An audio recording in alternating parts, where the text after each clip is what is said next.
خدا کے دین کی خدمت کا ایک انمول ادارہ ہے، ادارہ رہبر انسانیت تو سب کو پیارا ہے، ادارہ رہبر۔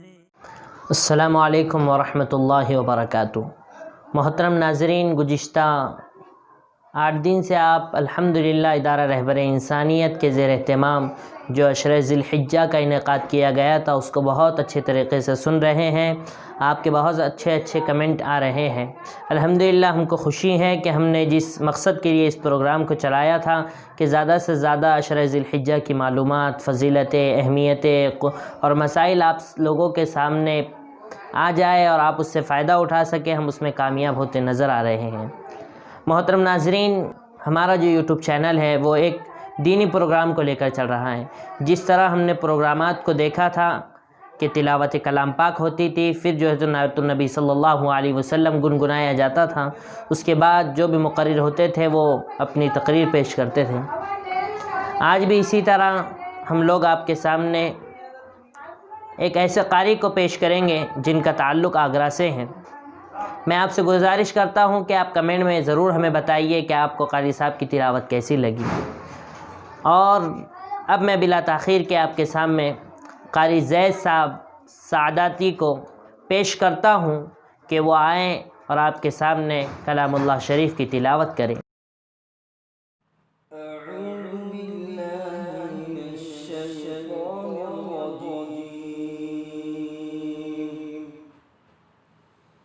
بسم اللہ الرحمن الرحیم،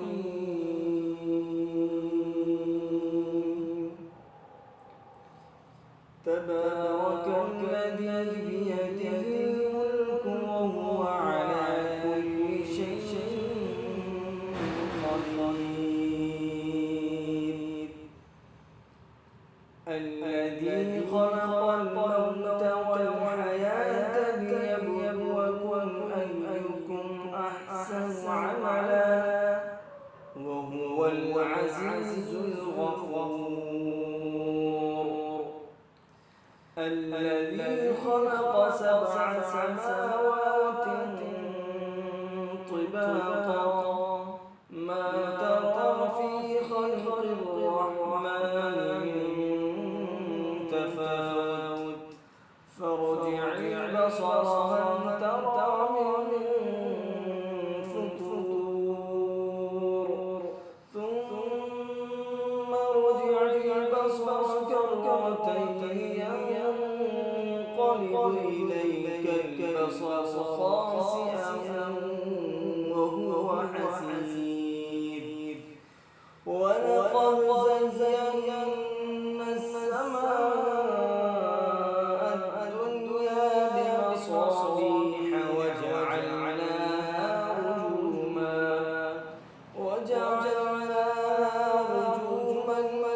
للشياطين وأعتدنا لهم عذاب السعير، وللذين كفروا بربهم عذاب جهنم وبئس المصير، إذا ألقوا فيها سمعوا لها شهيقا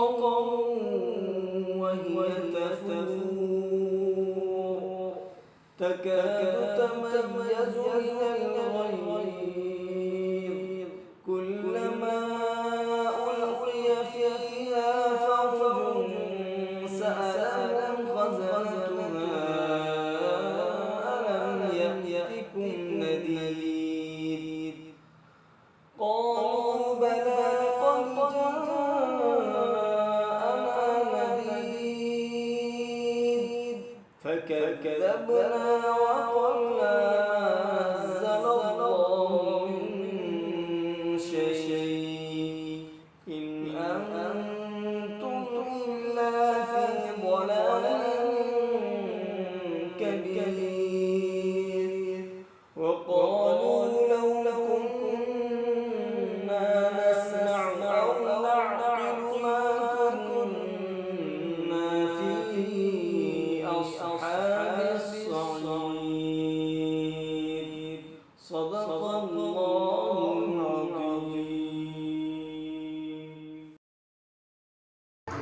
ماشاءاللہ تلاوت کلام پاک کے بعد اب میں نعت النبی صلی اللہ علیہ وسلم گنگنانے کے لیے جس پروگرام کو آپ سن رہے ہیں، اسی ادارہ رہبر انسانیت کے ایک اہم رکن حافظ مبشر صدیقی کو دعوت دیتا ہوں کہ وہ آپ کے سامنے نعت النبی صلی اللہ علیہ وسلم گنگنائے۔ السلام علیکم ورحمۃ اللہ وبرکاتہ۔ اپنے ہی نہیں جو نبیوں کے سردار کی باتیں کرتے ہیں، اپنے ہی نہیں جو نبیوں کے سردار کی باتیں کرتے ہیں، دشمن بھی میرے آقا کے کردار کی باتیں کرتے ہیں، دشمن بھی میرے آقا کے کردار کی باتیں کرتے ہیں، کردار کی باتیں کرتے ہیں۔ وہ ہوں گے اور جو جنت کے گلزار کی باتیں کرتے ہیں، وہ ہوں گے اور جو جنت کے گلزار کی باتیں کرتے ہیں، گلزار کی باتیں کرتے ہیں۔ ہم ہیں آقا کے دیوانے، ہم ہیں آقا کے دیوانے، سرکار کی باتیں کرتے ہیں، دشمن بھی میرے آقا کے کردار کی باتیں کرتے ہیں، دشمن بھی میرے آقا کے کردار کی باتیں کرتے ہیں، کردار کی باتیں کرتے ہیں۔ یہ شوق مجھے مجبور کرے میں ان کے نام پہ بک جاؤں، یہ شوق مجھے مجبور کرے میں ان کے نام پہ بک جاؤں، میں ان کے نام پہ بک جاؤں۔ جب لوگ کہیں بھی طیبہ کے، جب لوگ کہیں بھی طیبہ کے بازار کی باتیں کرتے ہیں، دشمن بھی میرے آقا کے کردار کی باتیں کرتے ہیں، دشمن بھی میرے آقا کے کردار کی باتیں کرتے ہیں، کردار کی باتیں کرتے ہیں۔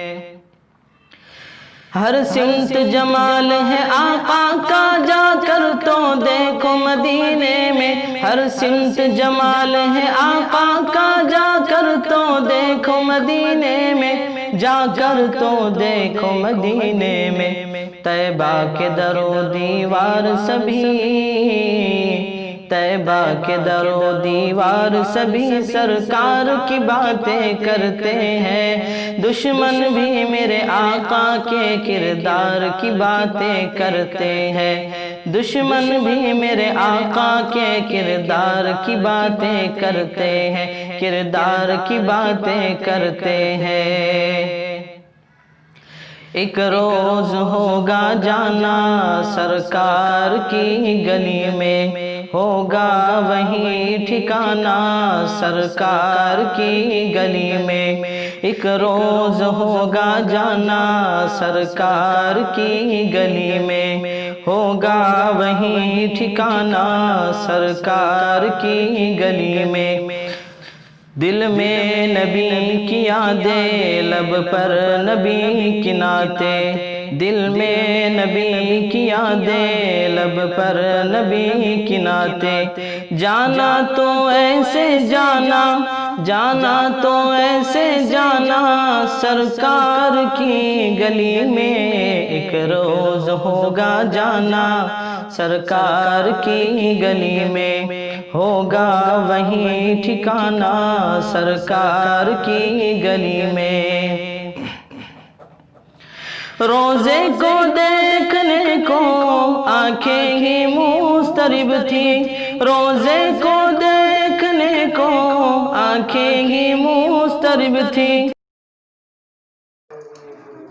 ماشاءاللہ بہت اچھا حافظ مبشر صاحب صدیقی نے آپ کے سامنے نعت النبی صلی اللہ علیہ وسلم کو پیش کیا، اور شاید آپ لوگوں کے بھی کمنٹ آ رہے ہیں کہ آپ سوچ رہے تھے کہ کاش کہ ہم اور قاری صاحب کو سنتے، لیکن اگر آپ قاری صاحب کو اور سننا چاہتے ہیں تو ابھی قاری صاحب کا ایک بہت ہی اہم کلام حضرت ابراہیم علیہ السلام پر NG میڈیا سروسز پر اپلوڈ کیا گیا ہے، آپ وہاں پر بھی اور ادارہ رہبر انسانیت کے یوٹیوب چینل پر بھی حافظ مبشر صاحب صدیقی کو سن سکتے ہیں۔ اب میں اپنے اصل موضوع کی طرف آتا ہوں۔ آج کا ہمارا جو موضوع ہے مسائل قربانی۔ محترم ناظرین، مسائل قربانی ہر ایک کو اس سے واقفیت ہونا بہت ضروری ہے، ہر ایک کو جاننا بہت ضروری ہے۔ اسی لیے ہم نے اس عنوان کو طے کیا تھا، اور میں آج آپ کے سامنے مقرر خصوصی کی حیثیت سے پیش کرنا چاہتا ہوں حضرت مولانا مراد صاحب ندوی کاشفی دامت برکاتہم کو۔ آپ کا موضوع ہے مسائل قربانی۔ انشاءاللہ حضرت مولانا اس پر تفصیل سے آپ کے سامنے روشنی ڈالیں گے۔ میں دعوت دیتا ہوں حضرت مولانا مراد صاحب ندوی کو۔ بسم اللہ الرحمن الرحیم، الحمد للہ رب العالمین،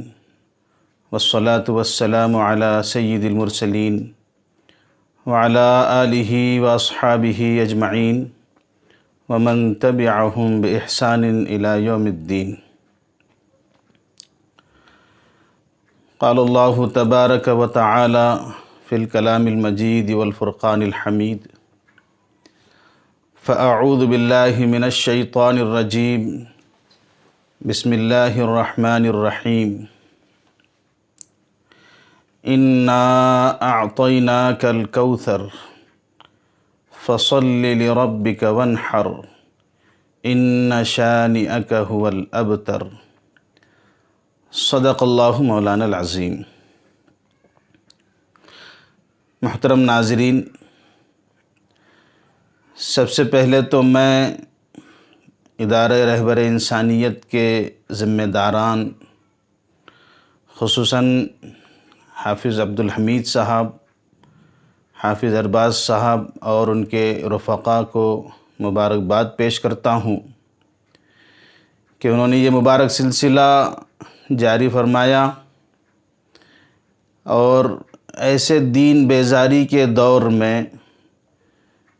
اس طرح کی کاوشیں اور کوششیں بہت قابل مبارکباد ہے، اور خصوصاً ایسے وقت میں جب کہ امت کا رجحان مسائل سے اور اللہ کے احکامات کو مسنون طریقے پر ادا کرنے سے جو غفلت برتی جا رہی ہے، ایسے وقت میں یہ کوششیں واقعی قابل مبارکباد ہے۔ اللہ تبارک و تعالی اس ادارے کو نظر بد سے بچائے اور دن دوگنی رات چوگنی ترقی نصیب فرمائے۔ مجھے قربانی کے مسائل پر روشنی ڈالنے کا حکم دیا گیا۔ قربانی کے تعلق سے مسائل بہت زیادہ ہیں، اور ویسے بھی مجھ سے پہلے جو مقررین آئے انہوں نے بھی بہت ہی اچھے انداز میں بہت سارا خلاصہ قربانی کے تعلق سے آپ حضرات کے سامنے پیش کیا۔ اب جو باقی رہ گیا ہے، میں سمجھتا ہوں کہ وہ آپ حضرات کے سامنے پیش کروں، کیونکہ مسائل بہت ہیں قربانی کے تعلق سے، لیکن ہم کوشش کریں گے کہ خصوصاً ایسے مسائل جس سے امت کا ایک بڑا طبقہ غافل ہے، میں کوشش کروں گا کہ ایسے مسائل آپ حضرات کے سامنے رکھوں۔ سب سے پہلے تو یہ ہے کہ قربانی یہ اللہ تبارک و تعالی سے قرب کا ذریعہ ہے، اور جو اللہ سے قریب ہونا چاہتا ہے وہ اس کے ادا کرنے کی پوری کوشش کرتا ہے، اور جو اللہ کے احکامات کو پورا نہیں کرنا چاہتا، اللہ سے قرب بڑھانا نہیں چاہتا، وہ اس میں بہت بہانے تلاش کرتا ہے اور اس سے بچنے کے مسائل پوچھتا ہے۔ تو قربانی اللہ تبارک و تعالیٰ کے احکامات پر مر مٹنے کا نام ہے کہ حضرت ابراہیم اور حضرت اسماعیل علیہ السلام کا جو واقعہ ہے وہ تو تھا دراصل اپنی جان کی قربانی پیش کرنے کا۔ اللہ نے اپنے فضل سے اس کو جانور میں تبدیل کر دیا، ورنہ اصل میں انسان کے قربان کرنے کا مسئلہ تھا۔ تو آج اگر ہم جانور کی قربانی کرتے ہیں تو ایسا ہی ہو رہا ہے کہ ہم اپنے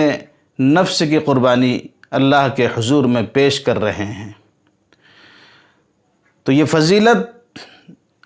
بیان کی گئی ہے کہ قربانی کا انعام کیا ہے۔ قربانی کے فریضے کو انجام دینے کا اللہ تبارک و تعالیٰ کی طرف سے انعام یہ ہے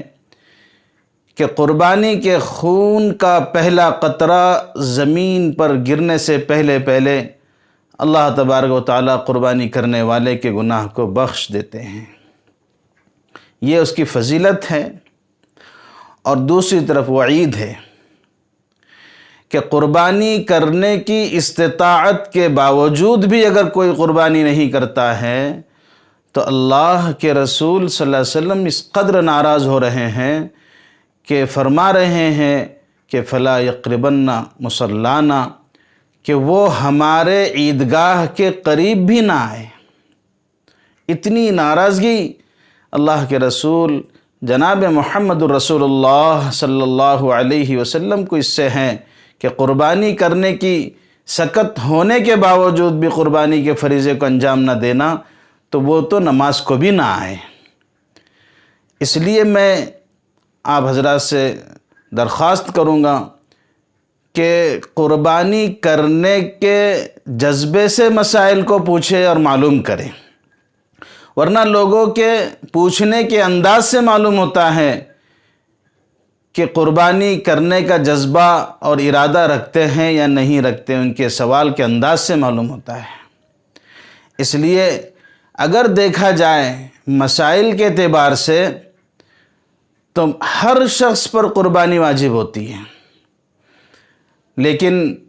ہم اس سے جان چرانے کے لیے، اس سے بچنے کے لیے مسائل کو بیچ میں لا کر علماء سے ایسے مسائل پوچھتے ہیں، اور مسائل پوچھنے سے پہلے اپنے حالات رکھتے ہیں کہ ہم قرض دار ہیں، کیا کریں، قربانی ہے نہیں ہے، ہم پر ابھی ایسے حالات ہیں کہ ہم قربانی کرنا ہمارے لیے ضروری ہے۔ اس طرح کے حالات رکھ کر جو سوالات کیے جاتے ہیں اس سے پتہ چلتا ہے کہ ان کا ارادہ بھی قربانی کا نہیں ہے۔ اس لیے قربانی کے مسائل پوچھ کر، علماء سے معلوم کر کے، اور اپنے حالات کو صحیح طور سے ان کے سامنے رکھ کر پھر اس کے انجام دینے کی نیت سے آپ مسائل کو پوچھیں اور پہلے یہ تہیہ کر لے کہ ہم کو قربانی کا فریضہ انجام دینا ہے اور اللہ تبارک و تعالیٰ کے حضور اپنی طرف سے قربانی کا نذرانہ پیش کرنا ہے۔ قربانی کس پر واجب ہوتی ہے؟ آپ نے اس سے پہلے بھی سنا، بارہا سنا، ہر ایسے عاقل بالغ شخص پر قربانی واجب ہوتی ہے جس کے پاس 52.5 تولے چاندی کی مقدار کی قیمت کی مالیت ضروریات اصلیہ سے اس کے پاس موجود ہو۔ اب اگر ہم غور کریں گے کہ ضروریات اصلیہ کے علاوہ، تو ہمیں پتہ چلے گا کہ ہر شخص صاحب نصاب بنتا ہے۔ اب اس مسئلے کی وضاحت میں لوگوں کو ذرا برا لگتا ہے، لیکن چونکہ ہم علماء کرام کی ذمہ داری بنتی ہے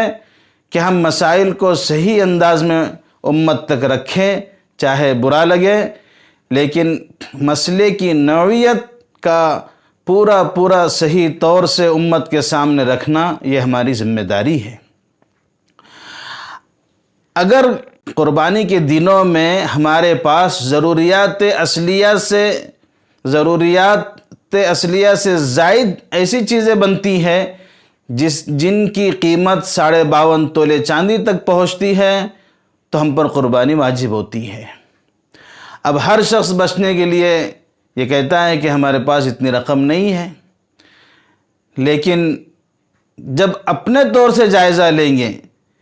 اگر کسی کے پاس 2 گاڑیاں ہیں تو ایک گاڑی ضروریات میں آ گئی اور دوسری جو ہے اس سے زائد ہے۔ اسی طرح گھر میں ایسی چیزیں جو ضروریات سے ہٹ کر ہے ان کی قیمت لگا کر دیکھی جائیں گی۔ کسی کے پاس فضولیات ہے اس کی قیمت لگا کے دیکھے جائیں گی، جیسے ٹیلی ویژن، ٹیپ ریکارڈر، گھر میں کمپیوٹر اور اسی طرح سے اور بھی ایسی زائد چیزیں جب دیکھے جائیں تو بہت ساری چیزیں ہمارے گھروں میں ایسی ہے جس کی قیمت 52.5 تولے چاندی سے زیادہ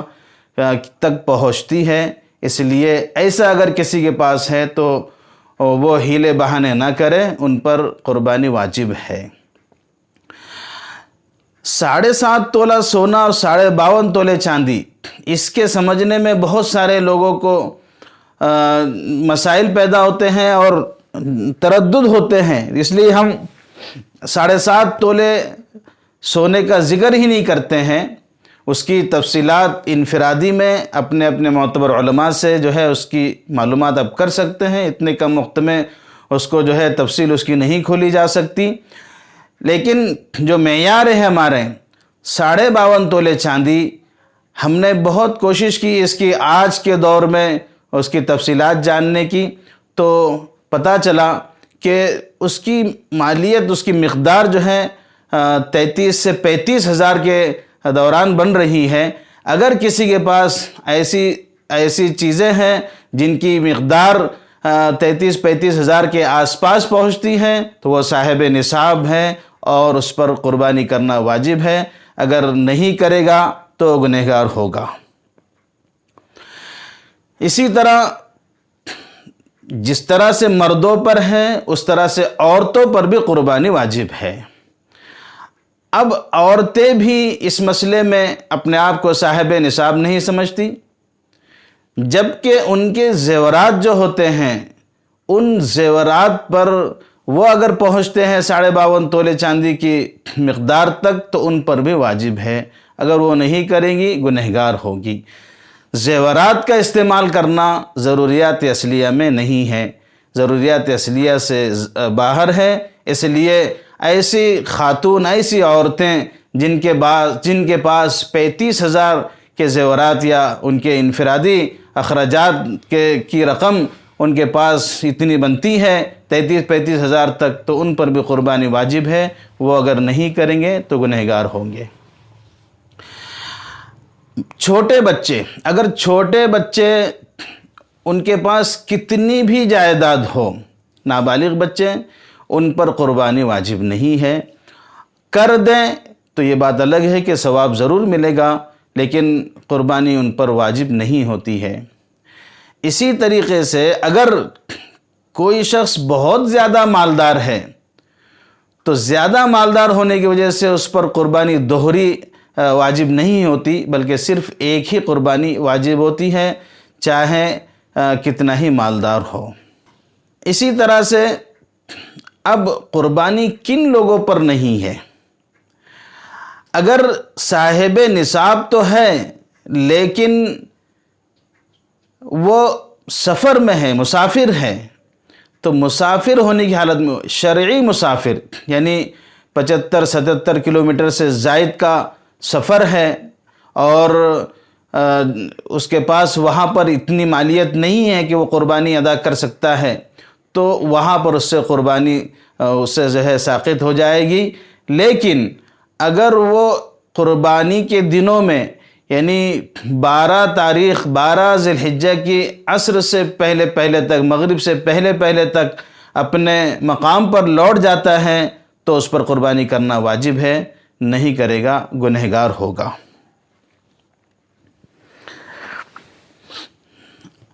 اب یہ قربانی واجب کس پر ہے، اس تعلق سے بات ہوئی۔ اب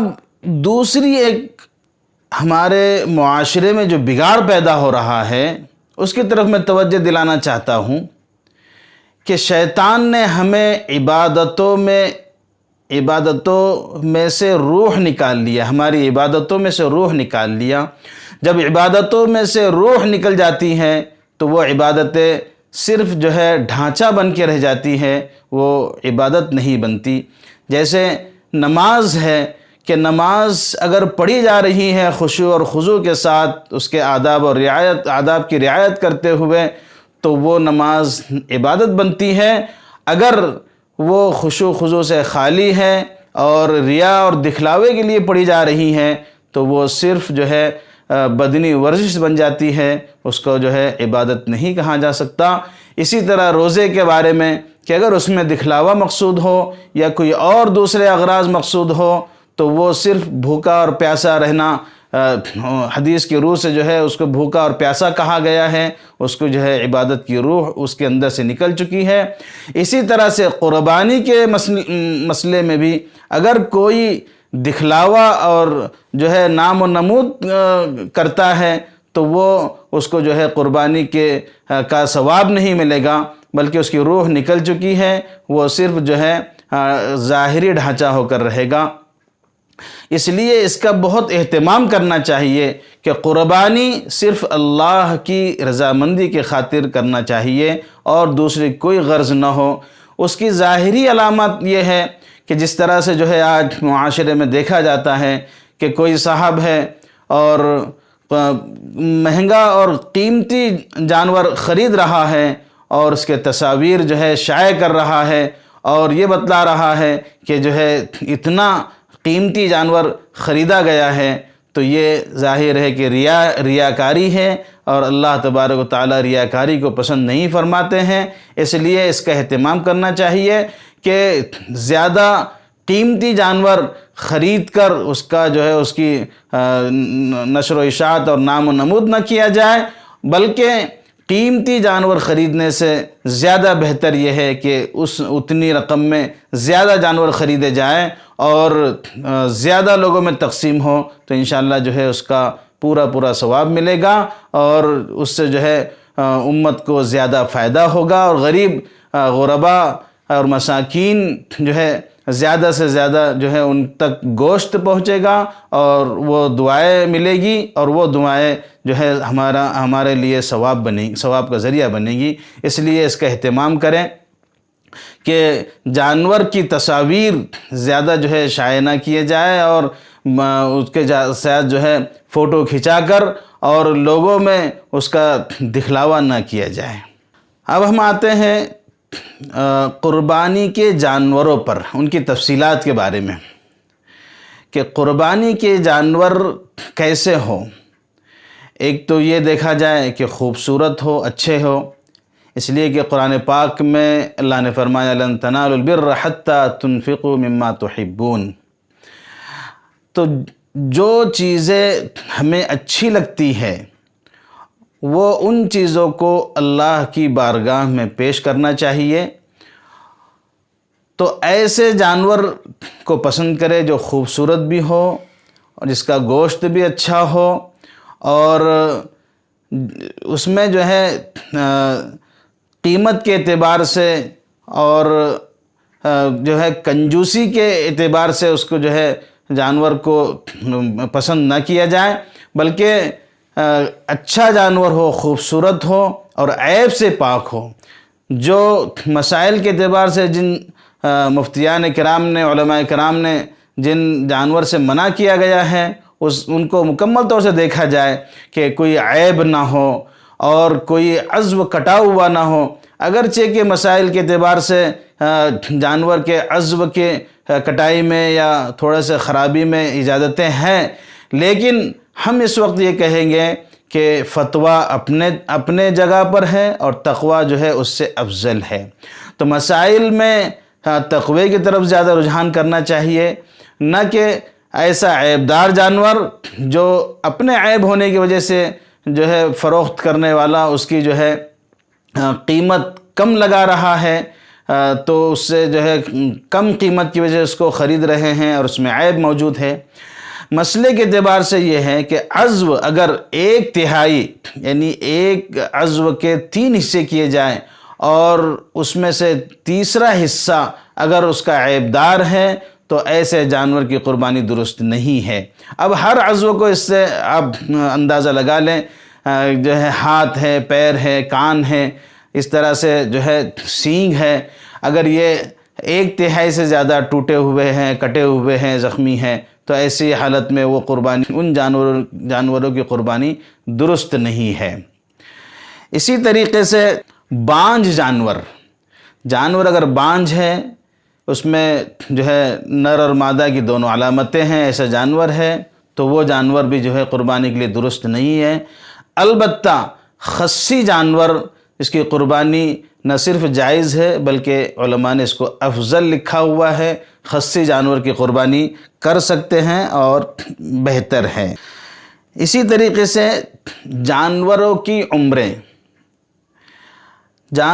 عمریں بھی متعین ہیں، اس سے کم کی عمریں جو ہے اگر جانور کم عمر والا ہو تو اس کی قربانی درست نہیں ہے۔ جیسے اونٹ اور اونٹنی یہ 5 سال کے ہو، اور گائے، بیل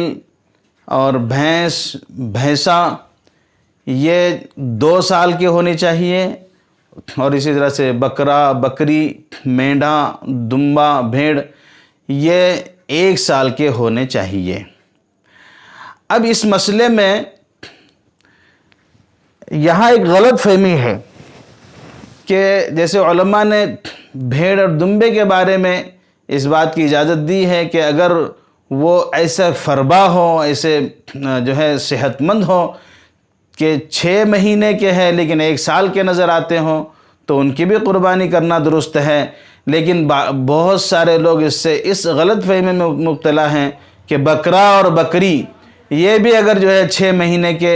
ہو اور اتنے صحت مند ہو کہ 1 سال کے نظر آتے ہوں تو ان کی قربانی کرنا درست ہے، ایسا نہیں ہے۔ یہ مسئلہ جو ہے آپ ذہن سے نکال دیں، یہ صرف بھیڑ دمبے کے بارے میں ہے، بکرا بکری کے بارے میں نہیں ہے۔ 1 دن بھی اگر کم ہوگی تو بھی قربانی ان کی درست نہیں ہوگی۔ اسی طریقے سے 2 دانت کا جو مسئلہ ہے، 2 دانت کے بارے میں جو بتلایا جاتا ہے کہ قربانی کے جانوروں کے لیے 2 دانت کا ہونا شرط ہے، وہ تو صرف عمریں جاننے کے لیے ہے، ورنہ اگر کسی کو یقین ہے، اس نے پہلے سے دیکھا ہوا ہے اور 1 سال اگر ان کا مکمل ہو جاتا ہے یا جتنی عمریں جو ہے جانوروں کی متعین ہے وہ اگر مکمل ہو جاتی ہیں تو ایسے وقت میں ایسے حالات میں ان کی قربانی کرنا درست ہے اور اس کی اجازت ہے، اگرچہ کہ 2 دانت نہ ہو اور عمریں ان کی جو ہے ان کی متعینہ عمریں جو ہے اس سے اتنی ہو جاتی ہیں تو ان کے جو ہے قربانی کرنا درست ہے۔ اب ہم ایام قربانی کے طرف آتے ہیں کہ قربانی کے ایام 3 ہیں۔ ذی الحج کی 10ویں تاریخ سے 12ویں تاریخ کی عصر تک یہ قربانی کے ایام ہے۔ اس میں دن میں قربانی کرنا افضل ہے اور رات میں بھی اگرچہ اجازت ہے لیکن علماء نے مکروہ لکھا ہے۔ حالات کے اعتبار سے مسائل بدل جاتے ہیں۔ اگر حالات ایسے ہوں کہ رات میں کرنا اس کے لیے سہولت کا معاملہ ہو تو ایسے وقت میں رات کی بھی کی جا سکتی ہے، لیکن جیسے علماء نے اس کو مکروہ قرار دیا ہے۔ اس میں بھی تھوڑی تفصیلات ہیں کہ دیہات اور شہر کے اعتبار سے اس میں تفریق ہے۔ اگر شہر میں رہتے ہوں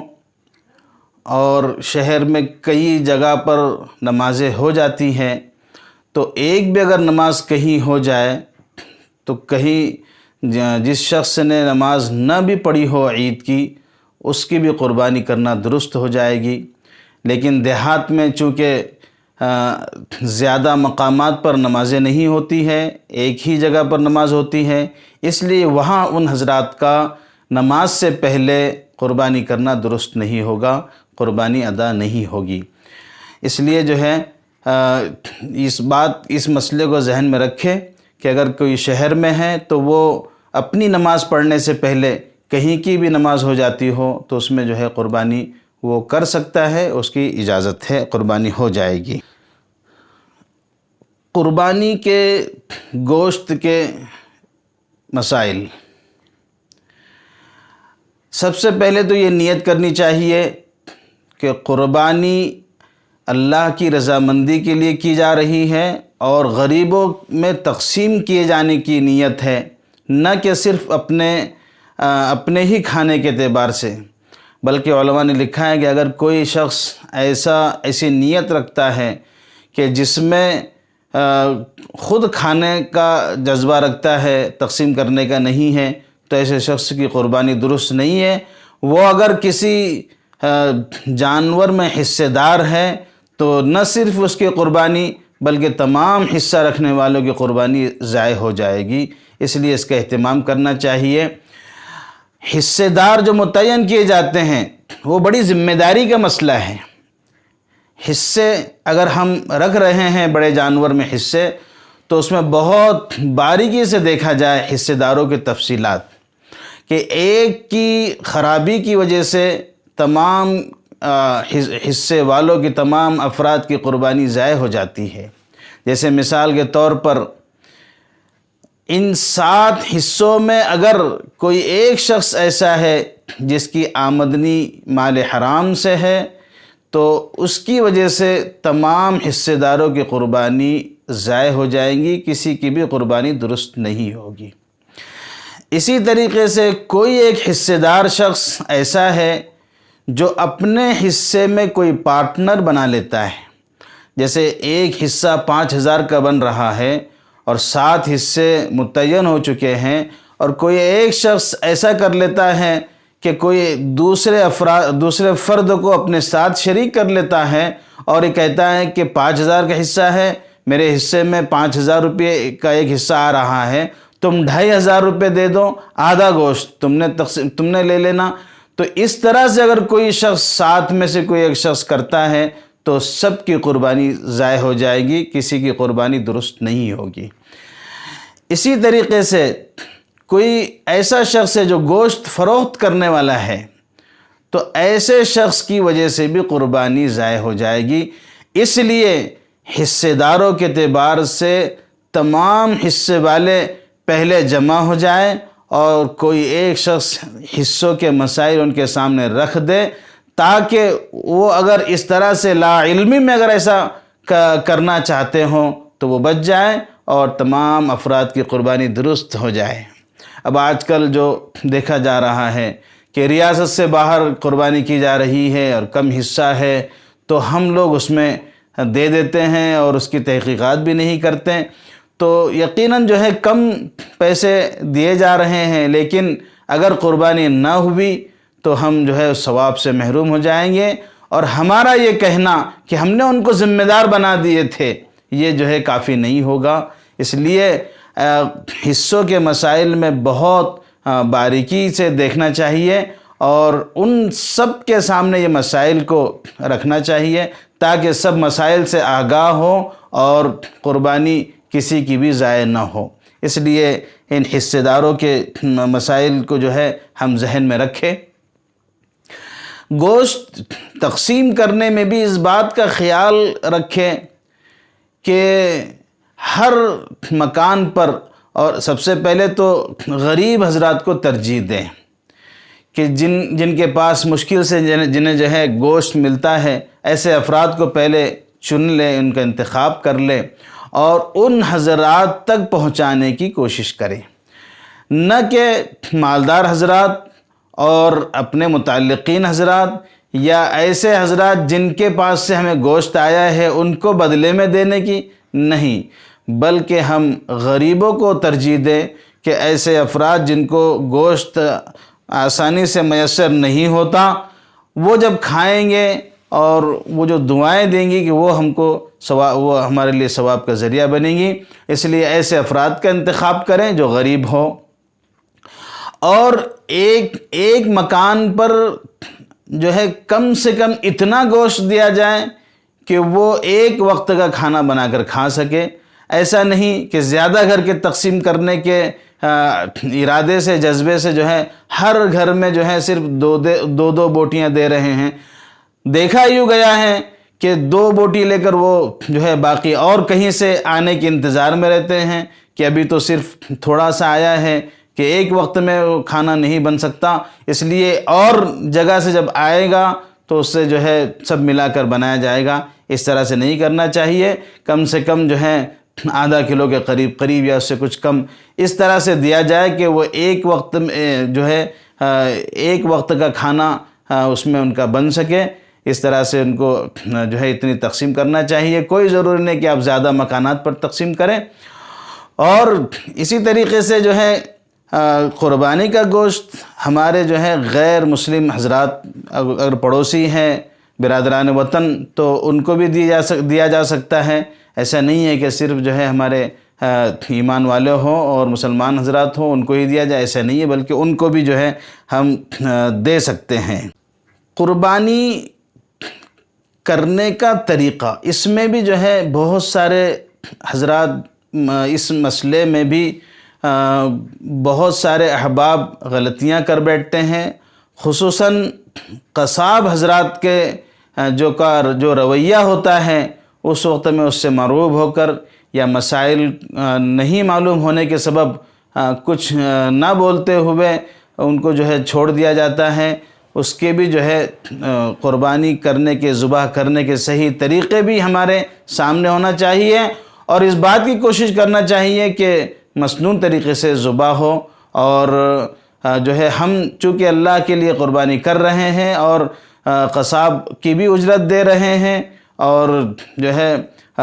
سارے آداب اور اس کے مسائل کو سامنے رکھتے ہوئے، مسنون طریقے کو سامنے رکھتے ہوئے ہم نے جو ہے اس کی ذبح بھی کرنا چاہیے۔ ذبح کرنے کا صحیح طریقہ یہ ہے کہ جانور کو پہلے پانی پلا لیا جائے، اور ایک جانور کو دوسرے جانور کے سامنے ذبح نہ کریں، اور نہ ان کے سامنے چھریاں کو تیز کریں، بلکہ اس کو دور رکھیں، اس لیے کہ حدیث شریف میں اللہ کے رسول صلی اللہ علیہ وسلم نے اس کو کہا کہ ایسا کرنا ایک جانور کو ایک سے زائد مرتبہ ذبح کرنے کے مترادف ہے۔ اس لیے ایک جانور کو دوسرے جانور کے سامنے ذبح نہ کریں، ان کو پانی وغیرہ پلا لیا جائے، اور جو ہے ان کو لٹایا جائے جانور کو، اور جانور کا رخ، چہرہ جو ہے قبلے کی طرف کیا جائے، اور ذبح کرنے والے کا رخ بھی قبلے کی طرف ہو، اور سیدھے پہلو پہ لٹایا جائے، اور جتنے افراد اس کو پکڑ رہے ہیں وہ تمام افراد جو ہے ذبح کی دعا یعنی بسم اللہ اللہ اکبر پڑھتے رہیں۔ کیوں؟ اس لیے کہ بعض مرتبہ ہوتا یوں ہے کہ جو ذبح کرنے والا شخص ہوتا ہے کبھی کبھی نیا ہوتا ہے اور وہ چھری چلا نہیں پاتا، اور درمیان میں جو ہے وہ چھوڑ دیتا ہے، تو فوراً جو ہے کوئی دوسرا شخص پکڑ لیتا ہے اور اس کو جو ہے وہ ذبح کرتا ہے۔ تو ایسے وقت میں اگر سب نے بسم اللہ اللہ اکبر کہا ہوا ہو تو پھر کوئی بھی شخص جو ہے اس کی رگیں کاٹ دے تو قربانی درست ہو جائے گی۔ اگر ایسا نہیں ہوا، سب نے نہیں کہا اور اس نے صرف ذبح کرنے والے شخص نے کہا تھا اور دوسرے جو ہے شخص نے ذبح کر دیا بغیر بسم اللہ اللہ اکبر پڑھا ہوا، تو وہ جانور جو ہے حلال نہیں ہوگا، چونکہ اس نے اس کی دعا نہیں پڑھا ہے۔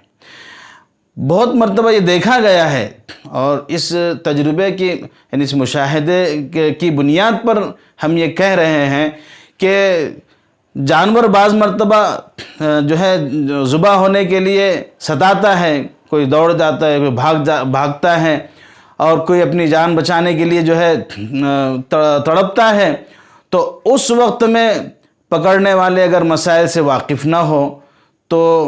اس کو جب گرانے میں ان کو تکلیف ہوتی ہے اور زیادہ طاقت لگانا پڑتی ہے اور وہ ستاتا ہے اور یہ غصے میں آتے ہیں، تو اس وقت میں بعض مرتبہ نازیبا الفاظ بھی زبان سے نکل جاتے ہیں، بلکہ بعض مرتبہ تو یہ بھی دیکھا گیا کہ کوئی گالیاں بھی دے دیتے ہیں۔ ایسا کوئی شخص ہو کہ جس نے اس کو جانور کو برا بھلا کہا ہو، گالی دی ہو اور وہی اس کو ذبح کر دے، تو یہ تو جو ہے نہ صرف حرام ہوا بلکہ بہت زیادہ اس میں جو ہے شدت آ گئی۔ اس لیے تمام جتنے معاونین ہیں پکڑنے والے، سب نے جو ہے بسم اللہ اللہ اکبر کہنا چاہیے۔ تو جانور کو قبلے کی طرف رخ کر کے لٹائیں اور 3 رگیں کم سے کم کٹنی چاہیے، اور اس کے بعد جو ہے اس کو جانور کو ٹھنڈا ہونے دینا چاہیے۔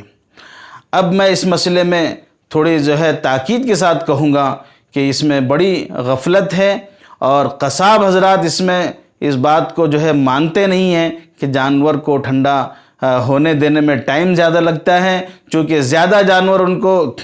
ذبح کرنے ہوتے ہیں، اس لیے وہ اس بات کو مانتے نہیں ہیں۔ فوراً جو ہے ذبح کرنے کے بعد اس کو ٹھنڈا ہونے سے پہلے اس کو جو ہے اس کے کھال ادھڑنا شروع کر دیتے ہیں۔ یہ عمل جو ہے علماء نے حرام کہا ہے، اس لیے یہ مسئلہ چھوٹا نہیں ہے بلکہ یہ بڑا ہے۔ ان سے یہ کہا جائے کہ ہم آپ کو اس کی اجرت دے رہے ہیں، اب جو ہے آپ کو ماننا پڑے گا، اور جانور کو جو ہے ٹھنڈا ہونے دینا چاہیے، اور اس کے بعد جو ہے اس کی کھال اتاریں اور باقی کے جو ہے اس کے گوشت کے جو ہے ٹکڑے کیے جائیں۔ ٹھنڈا ہونے سے پہلے جانور کو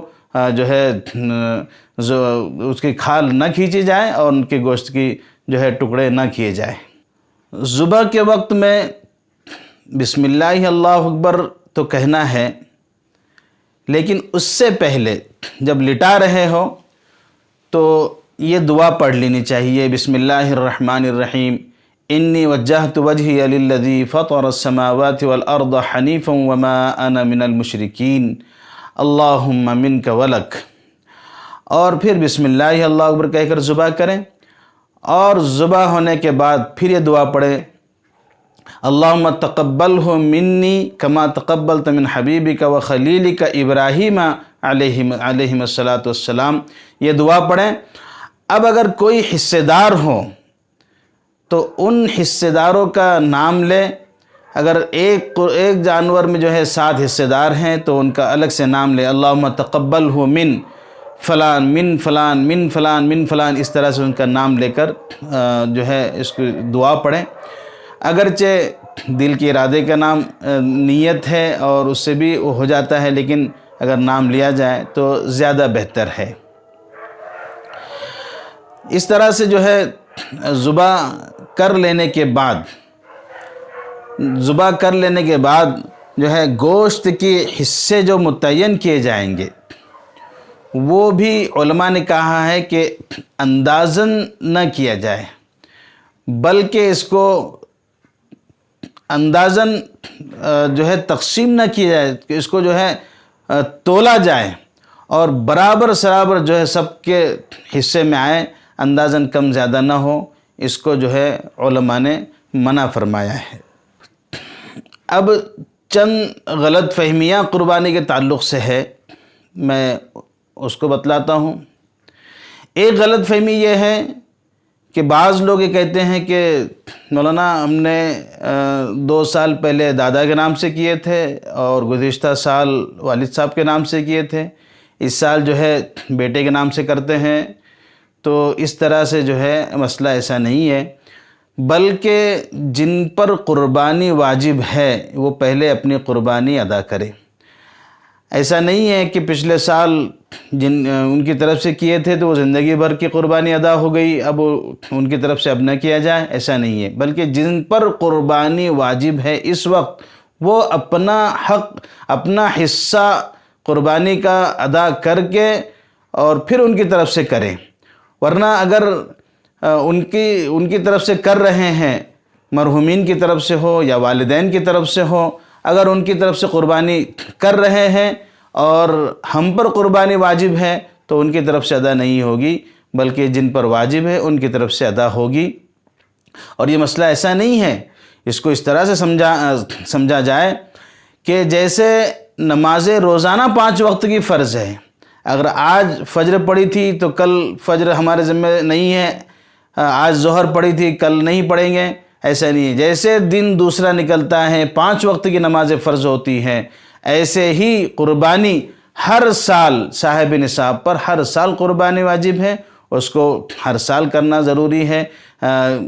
جو ہے مرحومین کی طرف سے ہو یا والدین کی طرف سے ہو، وہ اپنا ایک حصہ رکھ کر جو ہے ان کا حصہ دوسرا رکھے اور دوسرا جو ہے جانور ان کے نام سے ذبح کریں. گھر کے ہر فرد پر صاحب نصاب اگر ہو، گھر کے ہر فرد پر قربانی واجب ہے. ایسا نہیں ہے کہ گھر کا ایک سرپرست اور ذمہ دار ہے وہ قربانی کر دے تو سب کی طرف سے ہو جائے گا، ایسا نہیں ہے. اس مسئلے میں بھی جو ہے تھوڑا مغالطہ ہے، اور ایک حدیث کے ذریعے سے جو ہے لوگ اس میں بھی غلط فہمی میں ہیں. میں اس کی بحث میں نہیں جانا چاہتا ہوں، صرف اتنا کہوں گا کہ گھر کے ہر فرد پر جو صاحب نصاب ہے ان پر قربانی واجب ہوتی ہے. اور اگر تجارت میں اور انکم میں جو ہے کوئی مشترک ہے تو اس کے مسائل الگ ہیں. جیسے کسی کو 4 بیٹے ہیں اور کاروبار چاروں کرتے ہیں ایک ساتھ اور ذمہ دار والد صاحب ہے، تو اس میں یہ دیکھا جائے گا کہ کاروبار سب کرتے ہیں. اگر وہ کاروبار کی مالیت کو اگر چاروں پر تقسیم کر دیا جائے اور تقسیم کرنے کے بعد ان میں کا ہر ایک فرد صاحب نصاب بنتا ہے تو سب پر قربانی واجب ہے. صرف یہ کہنا کہ والد صاحب ذمہ دار ہے اور وہی کاروبار چلاتے ہیں، ان کے ہاتھ میں ہی کاروبار ہے، اس لیے ان کی طرف سے قربانی کر دینا سب کی طرف سے کافی ہوگا، ایسا نہیں ہے. بلکہ ہر ایک پر قربانی کرنا ضروری ہے، ورنہ گنہگار ہوں گے. اسی طرح سے ایک اور مسئلہ کہ قربانی کرنے میں جس کی طرف سے قربانی کر رہے ہو اس کو معلوم بھی ہو، اس کی اجازت بھی ہو. یعنی جہاں اس کا رواج ہے یا جہاں ضروری ہے. جیسے مثال کے طور پر بعض مرتبہ ایسا ہوتا ہے کہ گھر میں مستورات اس کے لیے تیار نہیں ہوتی کہ اتنے افراد کی طرف سے قربانی کر رہے، اتنا پیسہ جا رہا ہے، یا ان کے زیورات پر حملہ ہو رہا ہے کہ تمہارے پاس زیورات ہیں تو تم پر قربانی کرنا ضروری ہے، اور وہ اس بات کو نہیں مان رہی ہے. تو بعض مرد احباب ڈر کر یہ کرتے ہیں کہ باہر کے باہر ان کی قربانی کر دیتے ہیں، ان کو پتہ نہیں کرتے. اس طرح سے جو ہے کرنے سے ان کی قربانی درست نہیں ہوگی. ان کی اجازت ضروری ہے، ان کے علم میں لانا ضروری ہے. یہ مسئلہ بہت جو ہے قابل غور ہے. اس کو جو ہے بتلا دے عورتوں کو اور یہ کہہ دے کہ اگر نہیں کریں گے تو تم گنہگار ہوں گے. اگر اس کے باوجود وہ جو ہے اجازت نہیں دیتی ہے تو ان کی طرف سے قربانی نہ کرے، بلکہ ان کو ان کے حال پہ چھوڑ دے، اور وہ اس بات کی جو ہے خود ذمہ دار ہے. دوسری اور ایک غلط فہمی یہ ہے کہ شیطان ایسے مسائل میں الجھا دیتا ہے کہ وہ گناہ کو نیکی کا لباس پہناتا ہے. اور وہ یہ ہے کہ قربانی کی جو رقم ہے ایسے وقت میں قربانی نہ کرتے ہوئے غریبوں کو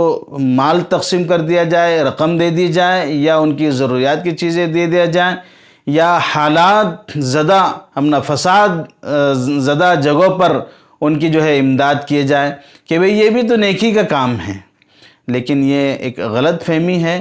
قربانی اپنی جگہ پر ہے اور فساد زدہ علاقوں میں امداد یہ اپنی جگہ نیکی کا کام ہے. قربانی نہ کرتے ہوئے ان کی جو ہے امداد کرنا یہ غلط ہے. اب اگر اس مسئلے پر اگر تفصیل کھولی جائے تو یقیناً ذرا برا لگتا ہے کہ اپنی جو لوگ اس کو جو ہے اعتراض کرتے ہیں، سوال اٹھاتے ہیں کہ قربانی سے بھی مقصود یہی ہے غریبوں کی امداد کرنا، اور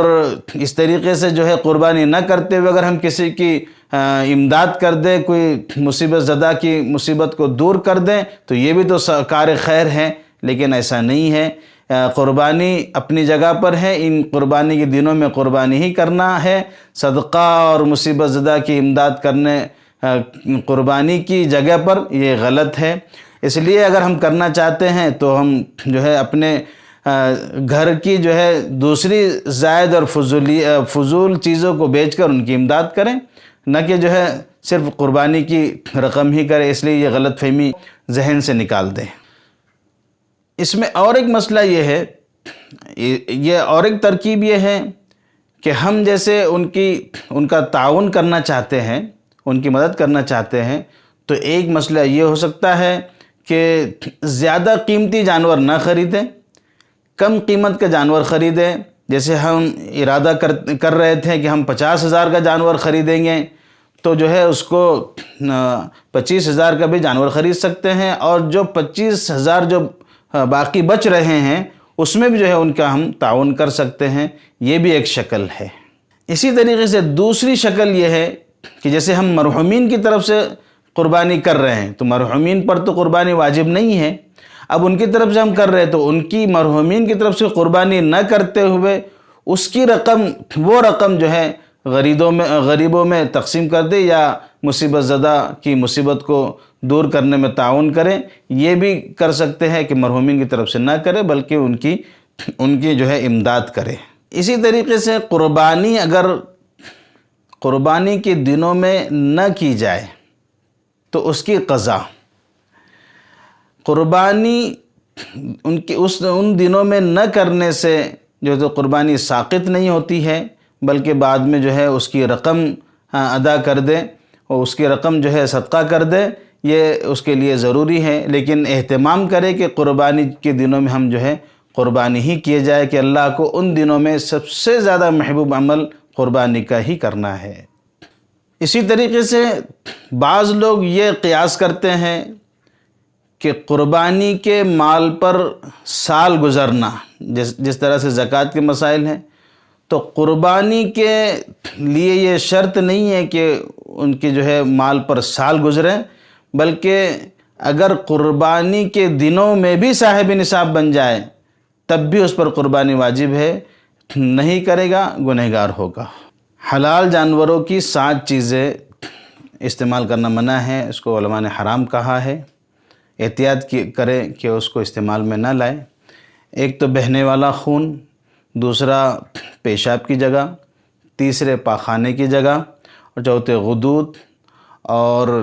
5ویں جو ہے خصتین، جن کو فوطے کہا جاتا ہے، ان کے بھی استعمال کی اجازت نہیں ہے۔ اور اسی طرح سے جو ہے پیشاب کی تھیلی، اس کو بھی استعمال نہیں کی جا سکتے۔ اور اسی طریقے سے پتا جو ہوتا ہے اس کو بھی جو ہے استعمال کرنا منع ہے۔ اور بعض چیزیں یہ تو حرام ہیں، اور بعض چیزیں مکروہ لکھی ہے، اگر سے اس کی اجازت ہے، جیسے اوجڑی وغیرہ، اس کو استعمال کرنے کی اگر اجازت ہے، لیکن پھر بھی جو ہے کراہیت سے خالی نہیں ہے، اس سے بھی جو ہے احتیاط کرنا چاہیے۔ اللہ تبارک و تعالیٰ سے دعا ہے کہ اللہ تبارک و تعالیٰ ان مسائل پر ہمیں عمل کرنے کی توفیق نصیب فرمائے، اور قربانی اللہ کی رضامندی کے جذبے سے کرنے کی توفیق نصیب فرمائے، اس کے آداب کی رعایت کر کے اس فریضے کو انجام دینے کی توفیق نصیب فرمائے۔ آمین۔ وآخر دعوانا ان الحمدللہ رب العالمین۔ ماشاءاللہ، جزاکم اللہ احسن الجزا۔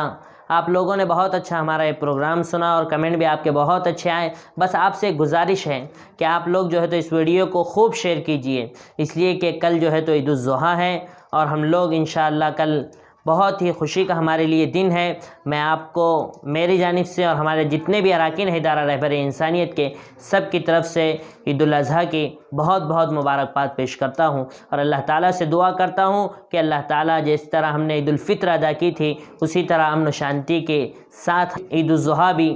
ادا کر سکے۔ میں آپ سے بس ایک گزارش کروں گا کہ جتنے مسائل آپ کے سامنے تفصیل سے آئے ہیں، آپ اس کو ضرور غور سے سنیے، اپنے دوست احباب میں شیئر کیجیے اور اس پر عمل کیجیے۔ جزاکم اللہ احسن الجزا۔ السلام علیکم ورحمۃ اللہ وبرکاتہ۔ ادارہ رہبر